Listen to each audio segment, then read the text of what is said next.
Welcome to Stanislaus Football Weekly, and now for your hosts, Joe Cortez and Brian Vanderbeek. Hi, welcome to the show. I'm Joe. This is Ron Agostini, in for the vacationing Brian Vanderbeek. Hey, we've said that a lot this year. Yes, we have. That guy takes more days off than a politician, doesn't he? I'm a pretty good pinch hitter. You are a great pitch hitter. You're like Manny Mota. Yeah. Yes. Sergio Romo. Hey, so there you go. There you go. Well, Ron, we've got at most 4 ball games left this season. Mm-hmm. 2 potentially for Central Catholic, Mm-hmm. 2 potentially for Oakdale, who were both in NorCal regional bowls, thanks to the CIF selection committee, which put them in there this week. Let's rewind before we talk about the NorCal bowls and our local team's opponents. Let's rewind to last week's Division III Sac Joaquin section final between Oakdale and Inderkum of Sacramento. You were there. You were our man on the scene. I was there, Joe. The game was played at Lincoln High in Stockton. Great facility. Great venue. I love that venue. Spanos Stadium is excellent since they've remodeled it and enlarged it. It's really good. Fans are right on top of the field. Yeah. Good atmosphere for a great playoff game. There's no track. No track. There's no track, so the seats are Yes, you're right there. maybe 8 yards from the sideline. Yeah, 8, 10. Yeah. It's close. No track. And Inderkum and Oakdale played an epic playoff game, won by Oakdale 27-23. I was following your tweets. I was down in Southern California for the state volleyball finals. Yes, Congratulations to Sonora and bet. Pittman on wonderful seasons this year. Yes, I was but I was following following your yours. tweets, and man, it seemed like a wonderful game. Yeah, it was. It was a lot of fun that night. Oakdale did win 27-23, but they trailed 20-0 at half. They were outgained by about 150 yards, and they looked like a beaten team. Uh-huh. And but what we didn't take into account that there was a second half to be played, and we've never seen Oakdale trail by that margin. Yeah, it's not their thing. It's not their thing. Well, apparently it is, but Yeah. Well, we found out. We definitely found out. And Oakdale came back. They had, not counting a kneel down at the end of the game by quarterback Adam Olson, they scored on touchdowns on every possession in the second half. Wow. 4 possessions, 4 touchdowns, and they win the game 27-23. It started fast in the second half. Darius Nelson returned the second half kickoff 41 yards, and it got them going. And then Nelson's first touchdown was noteworthy. 15-yard run, just a one-on-one fake out of a defender just waiting there for tackle, to make the tackle. He whiffed on the tackle. Nelson goes in standing up. Changes the game. 3 and out for Inderkum. Oakdale right down the field, 20-14. Then Inderkum fumbles. Oakdale recovers, and they score and they take the lead. By the end of the third quarter, it was 21-20. Maybe a perfect third quarter by Oakdale. Sounds like. And then it came into a pretty exciting finish. Inderkum recovered. They stabilized. They had a chance to go take the lead with a touchdown. They muffed a pitch out on the goal line. Had to take a 3-pointer, a field goal. Led 23-21. Oakdale drives and scores to take the lead 27-23. They intercept a pass. I could just see that final drive. Frankie Trent up the middle. It was Frankie Trent. Always starts with Frankie Trent. 22 carries, 84 yards. You can imagine all Oakdale, anyone who's followed Oakdale knows how Frankie Trent runs. He is the heart and soul of that Oakdale team. He is. Good kid. He inspired them in the second half. His 1 and 2 yard gains in the first half were 4 and 5 and more in the second half. Inspired his team big time. Then a clutch interception in the final seconds. I have to say something about the Oakdale crowd, Joe. I was sitting in the press box on the home side, so Oakdale was on the visitor side facing us. That was a wall of sound all night long. Was it really? They virtually filled the visitor side at Lincoln. That's Wow. bleachers from the 5-yard line to the 5-yard line. That's the best Oakdale crowd I've ever heard, and I think it got into Inderkum's head. And we'll talk about that crowd in a little Yes, bit. we will. There's more to come on that. Yes, that subject. Excuse me. That is true, but just remarkable how that game played out, Joe. You know, we billed it as wing T, the big quick hitting Inderkum wing T versus the pound, Oakdale wing pound team. and ground wing team. Yeah. So, of course, every important play in the game was through the air. That's the way it plays out. Yeah. And big plays at the end. Two big pass catches from Olsen to Brock Whiting on the last drive set up Oakdale for the last touchdown. A slam off the right side on 4th and inches at the goal line by Frankie Trent. And Oakdale won the game. Exceptional win by Oakdale. Again, we don't get to see them respond to 3-score deficits very often. That's right. But they did that night. It was a testament to the grit of that Oakdale team and that great coaching staff. Trent Merzon is to be commended. I told him after the game, that's a keeper, that game. And they've won a lot. Oakdale's had a lot of success. They were in Carson a couple years ago. They've had a lot of success, but that was a very special win. So that gave us 3 section champions this season: Oakdale in Division III, Central Catholic in D4, and Stone Ridge Christian down in D7. D7. Mm-hmm. So that was our 3rd section champion, and then that set up the bowl selections last Sunday. Mm-hmm. The 10 CIF commissioners meet in a locked room. Smoke-filled room? Smoke-filled room. 20, 30 years ago, maybe? Yeah. Deals to be made. Yeah. And Oakdale gets the bid from the northern half of the state, or from the, they get one of the 2 northern bids. Clayton Valley, undefeated Clayton Valley of the North Coast section, gets the other. Mm-hmm. Surprisingly, though, Oakdale leapfrogged Enterprise, who's also a section champion, from the northern section. That was mildly surprising to me. Mildly, I thought Enterprise would get the bid. And I think just gauging Oakdale's feelings about this during the weekend on game night, I think they were probably pretty good about it. If they didn't get the bid. And it would have been a good argument either way. I think Oakdale understood that. I was a little surprised, though, that they passed over the defending champion. That's right. Like they did. Enterprise last year beat Manteca, I believe it was 28-27. Yeah, very emotional game at the same venue. At the same venue in Lincoln High. Wonderful game. Yes. I thought they might give Enterprise a chance to defend its title. Yes. But they did not. There's a lot of factors in play here. I'll give you 2, Joe. One was the great game, the great comeback Oakdale made. That was a very special playoff win, how they did it. And I have to give it up to that Oakdale crowd. I think the committee likes the gate Oakdale brings. That's right. They travel well. They traveled well a couple of years ago. Yes, did they? Right. Yeah. That big crowd at Lincoln affected the game, and it affected the gate. That's right. And so I think that had a sway there with the committee. Cha-ching! Cha-ching! You bet. So in the Division II NorCal Regional Bowl, we have Oakdale taking on Clayton Valley Charter of Concord. Mm-hmm. And Clayton Valley is 14-0. They're the Ugly Eagles. What a mascot. Yeah. What a I thought that was a joke. It's not a joke. It's not a joke. They're the Ugly Eagles. The Ugly Eagles. And they wear it with pride. Mm-hmm. So the Ugly Eagles, what do we know about the Ugly Eagles? Like we said, they're undefeated, and they are led by running back Miles Harrison, who is a wonderful running back. He has more than 2,000 yards this year, 2,140, 26 touchdowns, averages 12.8 per carry. Whew.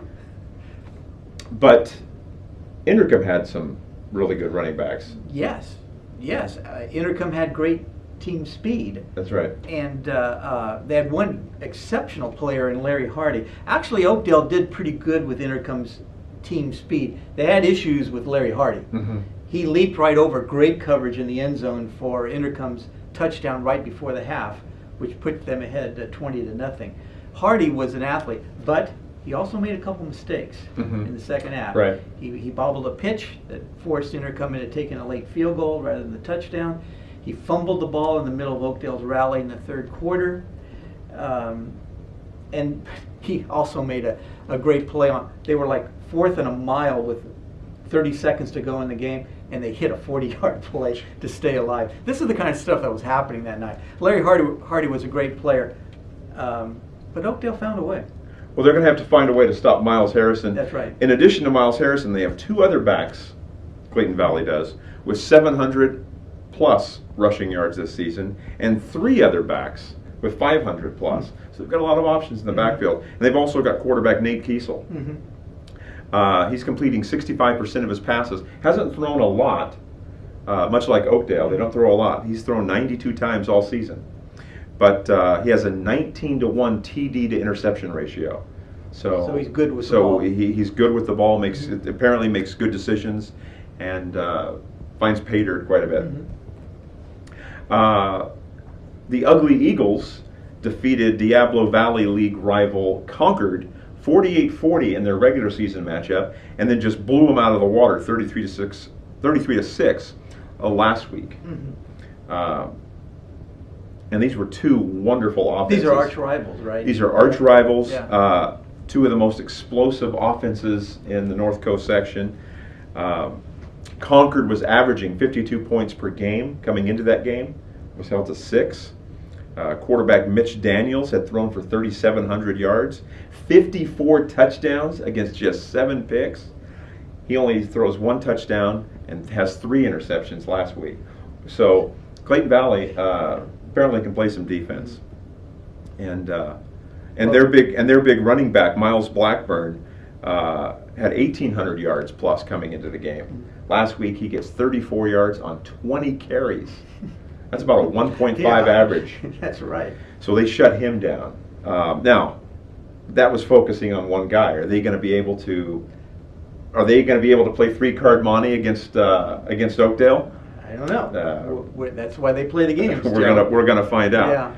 But Oakdale's defense won't back off. No, they won't. Oakdale's got a wonderful defense, but this is a magnificent offense with more than 6,200 yards rushing, more than 1,100 yards passing. That's 7,400 yards of total offense this season for the Ugly Eagles. That's 10.4 yards per play. That's impressive. Strong medicine there, Joe. That's impressive. Oakdale will have its hands full. No question about that. And that will be Saturday night in Concord at 7:30 p.m. The Division II NorCal Regional Final. The one thing about Oakdale is they don't care about the numbers. They don't. They don't. They have players like the free safety Tyler Flores. Little guy just makes plays all night long. Trent Merzon says that a lot. He says, we don't care about that at Oakdale. We're not into that at Oakdale. And it sounds like coach speak, but he really believes it. And he's right about that. That is the way they play. Absolutely. No question. Absolutely. We also have a NorCal Regional Final in Division 4, Central Catholic versus Capital Christian, CC versus CC. It's an all-CC bowl. Right? All CC. CC. And if Capital Christian sounds familiar to any of you, it's because we've talked a lot about them this season. They handed Modesto Christian its only 2 losses of the year. Capital Christian beat MC 23-22 in week 1. It was MC's first game of the season. It was CC's second, and then they met 2 weeks ago. They met 2 weeks ago in the D5 final, and Capital Christian beat Modesto Christian 35-28. So obviously it's very close. And Modesto Christian was inside the 6-yard line, or inside the 10-yard line, had a chance to tie it up, and couldn't do it. How close? 6 yards away. These teams are very close. Yeah.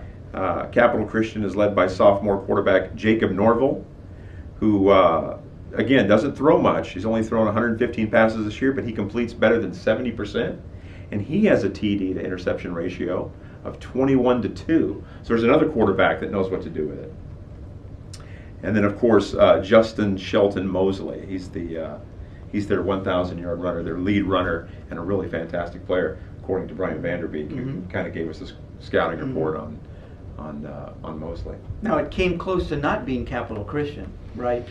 Correct. Yeah. In that Division 4 bowl poll, Central Catholic was number 1 just about all year. I think all year. And McClymonds of Oakland was number 2 for most of the year. McClymonds was the team that has faced Central Catholic the last 2 years in the NorCal Bowl. And they were poised for a third match, but they had to forfeit 4 games because of an ineligible quarterback. Major flap there in the East Bay. Major flap. There was a lot of wrangling. It went to the CIF. They even tried to go to court with it. The judge threw it out, said it had no standing. The forfeits stand, and the commissioners didn't want to take a team with 4 forfeit losses, so Capital Christian leapfrogged into that number 2 spot and got the bid. Or it would have been McClymonds. It probably would have been McClymonds. Mm-hmm. If they could have somehow got out of that, got out of the forfeits, McClymonds probably would have been in there for a 3rd consecutive year. I wonder how Central Catholic feels about that. Well, I would imagine pretty good, because Roger went to watch the Modesto Christian Capital Christian final at the Great Bowl, so he had pretty much already scouted Capital Christian. Okay. And you know, he probably didn't want to face McClymonds again, the law of averages and whatnot. Yeah, they have seen Mac. But I think they were kind of prepared and gearing toward that, and I think he just wanted to stay that way. But that'll be Friday night at Central Catholic. Oh, it's a Friday night game. It's a Friday night game. Okay. Central Catholic, 7:30 p.m. David Patton Field, and it's going to be wet. Mm-hmm. Oh yeah, after this big storm coming in. Big storm coming in, Yeah. so that's definitely going to play a factor. Does it favor anybody? I don't know. I don't know. You know, it depends. You just don't know how these games play out, Joe. We could all kind of figure on the probabilities, but that with the ball pointed at both ends, you never really know. Well, Capital Christian runs the fly offense. Yes. And it's much like Granite Bay's offense, I'm told. I got a little scouting report from Modesto Christian coach Mike Parsons, and he was able to help me out there. They run a 5-2 defense, and are they going to be able to handle Central Catholic's size and athletic ability? I don't think so. But let's make some picks. Okay. Who do you like in that game? Which one? Central? Central? CC. Which CC do you like? I like Central Catholic. I do too. Yeah. I think Central Catholic wins that. I think Central Catholic wins it probably by a couple touchdowns. We're really finding out with each passing week, this late in the season, how good that Valley Oak League race was. Oh my gosh. It was one of the best league races I've seen in a long time, and it's set up 2 teams that are still playing now. That's right. And there was a team that had just vacated the VOL, Sonora. Yes. Had a wonderful season. And they had a good run. Gave Central Catholic all it could handle in the D4 final. Yeah. Okay, so we both like Central Catholic. Let's take a look at the Division II, NorCal Regional. Who do you like in that one? Oh boy, I have not seen Clayton Valley. Obviously the numbers say Clayton Valley is very explosive, very prolific. Oh, I'm just going to stick with the Mustangs. That was a pretty impressive show last week, and those kids were hugging and crying on the field. They've really bought into everything Merzon and his staff preach, and I'll stick with the Mustangs. I'm going to go with the Mustangs too. They just seem to find a way. Well, that was definitely a find-a-way night last week. Yeah, they just seem to find a way to get it done. I was there for their lone loss this season. And I think if they had played that game against Sierra on 7 days rest, it might have been a different outcome. They seemed a little spent emotionally and physically that night because they had played the big Levi's Stadium game just 6 days before.